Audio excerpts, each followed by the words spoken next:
देखिए बच्चों, बहुत ही अच्छा ये टॉपिक है जेंडर। सबसे पहले तो आपको ये पता होना चाहिए कि जेंडर हमारा होता क्या है। ठीक है, जेंडर को हम क्या बोलते हैं, इसके क्या टाइप्स हैं और इसकी क्या क्या कंडीशनें हैं। सबसे पहले जेंडर को हिंदी में हम कहते हैं लिंग। ठीक है, इसकी हिंदी क्या होती है, लिंग। और इसकी डेफिनेशन जो है, जैसा कि जो बुक से डेफिनेशन, एक दो टाइप्स की डेफिनेशन होती है, एक बुक से जो व्यक्ति कलेक्ट करता है और एक डेफिनेशन जो स्वयं अपने आप तैयार करता है अपने मंथन से। ठीक है, बुक की डेफिनेशन ये है, जेंडर लिंग के द्वारा संज्ञा के पुरुष या बेजान होने का बोध होता है। ठीक है, लिंग के द्वारा संज्ञा के पुरुष या बेजान होने का बोध होता है। बट मेरा मानना यह है कि जैसे कि ये डेफिनेशन बुक से है, तो आप अपनी एक पर्सनल एक डेफिनेशन बना सकते हैं अपने आप से कि जेंडर से जिससे स्त्री और पुरुष होने का बोध हो, ठीक है, उसको भी हम जेंडर कह सकते हैं। या फिर हम जेंडर लिंग के द्वारा संज्ञा के पुरुष या पुरुष स्त्री या बेजान होने का बोध होता है। ठीक है, types of gender, types of gender, gender के प्रकार, जेंडर के कितने प्रकार होते हैं, types of gender. Number first, masculine gender. ठीक है, कौन सा है, मैस्कुलाइन जेंडर। मैस्कुलाइन जेंडर को हिंदी में क्या बोला जाता है, पुल्लिंग। क्या बोला जाता है बच्चों, पुल्लिंग। ठीक है, मैस्कुलाइन जेंडर को हिंदी में पुल्लिंग बोला जाता है। एंड फेमिनाइन जेंडर, इसको हिंदी में कन्वर्ट करेंगे तो इसको बोलेंगे स्त्रीलिंग। क्या बोलेंगे इसको, स्त्रीलिंग। एंड थर्ड है कॉमन जेंडर, इसको क्या बोलते हैं बच्चों, कॉमन जेंडर को क्या बोलते हैं हम, उभयलिंग। क्या बोलते हैं इसको, उभयलिंग। एंड फोर्थ है हमारा कौन सा है, fourth, neuter gender, NEUTER, neuter,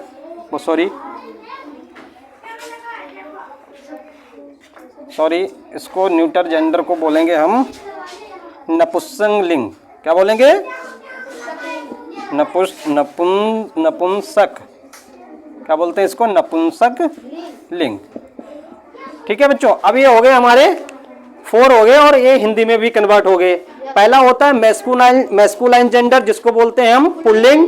and second होता है फेमिनाइन जेंडर जिसको बोलते हैं हम स्त्रीलिंग। एंड थर्ड होता है कॉमन जेंडर, इसको बोलते हैं हम उभयलिंग। और सबसे लास्ट होता है न्यूटर जेंडर जिसको बोलते हैं हम नपुंसक लिंग।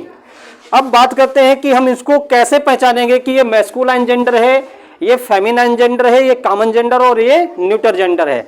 बात सबसे मेन टॉपिक और समझने वाली बात यहाँ पे आती है कि जैसे मैस्कुलाइन जेंडर है, पहला हमारा कौन सा है, मैस्कुलाइन जेंडर।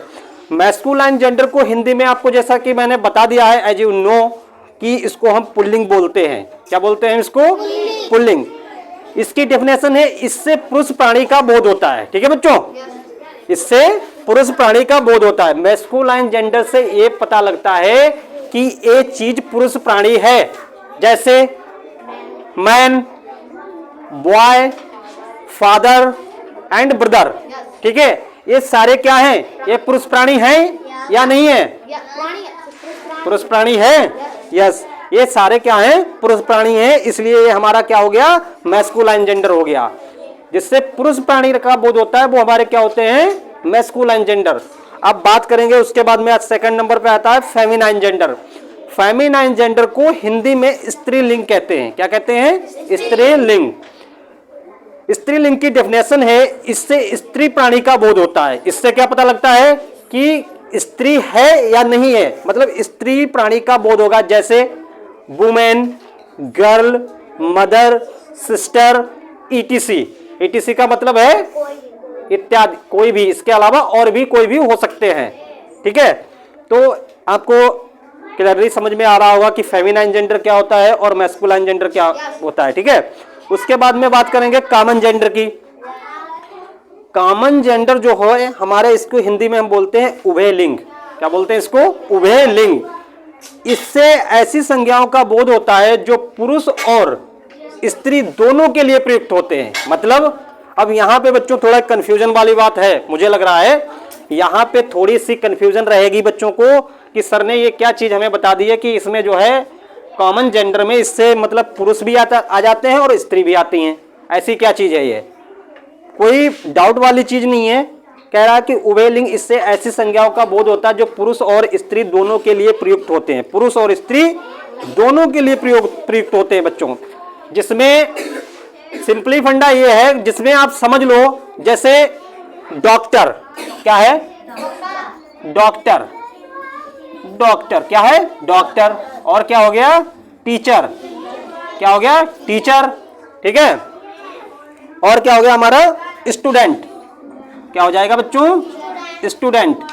अब बच्चों ये उभयलिंग हमारे हैं, डॉक्टर, टीचर, स्टूडेंट, ये क्या है, उभयलिंग है। और उभयलिंग को हम इंग्लिश में क्या कहते हैं, कॉमन जेंडर। अब ये उभयलिंग क्यों है, अब आपको ये अपने दिमाग में सेटअप करना है कि सर ये उभयलिंग कैसे है।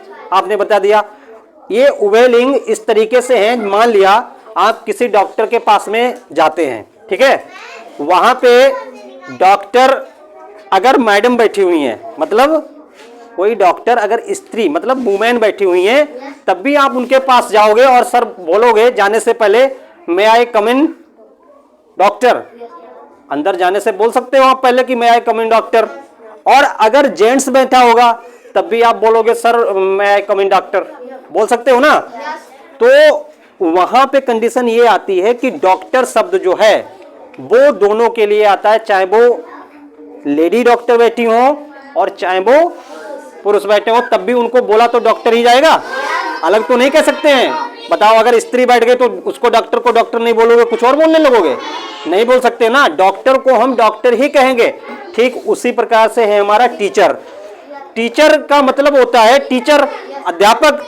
अध्यापक में स्त्री भी हो सकती है और पुरुष भी हो सकता है। अगर यहाँ पे मैम पढ़ाने लगे तब वो भी टीचर हैं, और मैं स्वयं पढ़ा रहा हूं तब भी मैं भी टीचर हूं। तो दोनों कंबाइंड हो रहे हैं, तो वो क्या हो गया, कॉमन जेंडर। उसके बाद में आता है स्टूडेंट। स्टूडेंट की बात में ये आती है जैसे कि बच्चे कंबाइंड बैठे हैं हमारे, उसमें लड़कियां भी, गर्ल्स भी हैं और बॉयज भी हैं।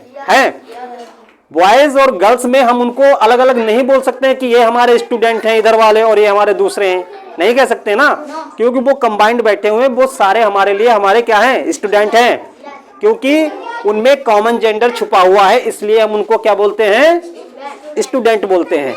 Is that clear. उसके बाद में नेक्स्ट टॉपिक आता है न्यूटर जेंडर।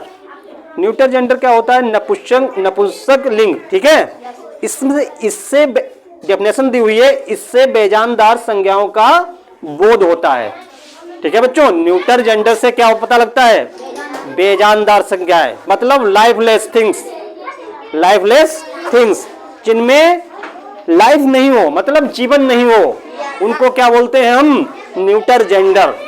और न्यूटर जेंडर हमारे बहुत सारे हैं, अगर हम काउंटिंग करें तो काउंट करते करते छक जाएंगे, बहुत सारे हैं न्यूटर जेंडर। जैसे मैंने कुछ एग्जाम्पल दिया है, एज पेन हो गया, चेयर हो गया, टेबल हो गया, ETC।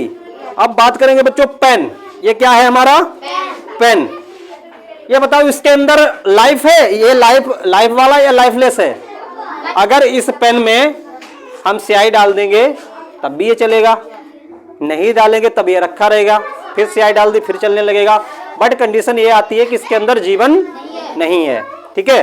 ठीक उसी के प्रकार से चेयर भी लाइफलेस है, चेयर में जीवन नहीं है, ये अपने आप जो है कहीं नहीं चल के जाएगी और कहीं ना ही कहीं से चल करके आ सकती है, इसलिए ये क्या है, लाइफलेस है।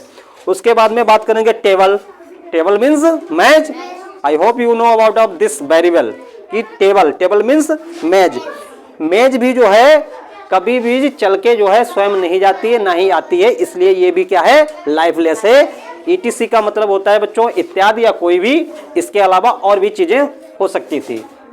तो ये था हमारा टॉपिक जेंडर यानी लिंग के ऊपर, जिसमें आपने समझा कि कितने इसके टाइप्स होते हैं, इसकी डेफिनेशनें क्या होंगी। आई होप आपको क्लियरली अच्छे से समझ में आया होगा, ठीक है, ओके।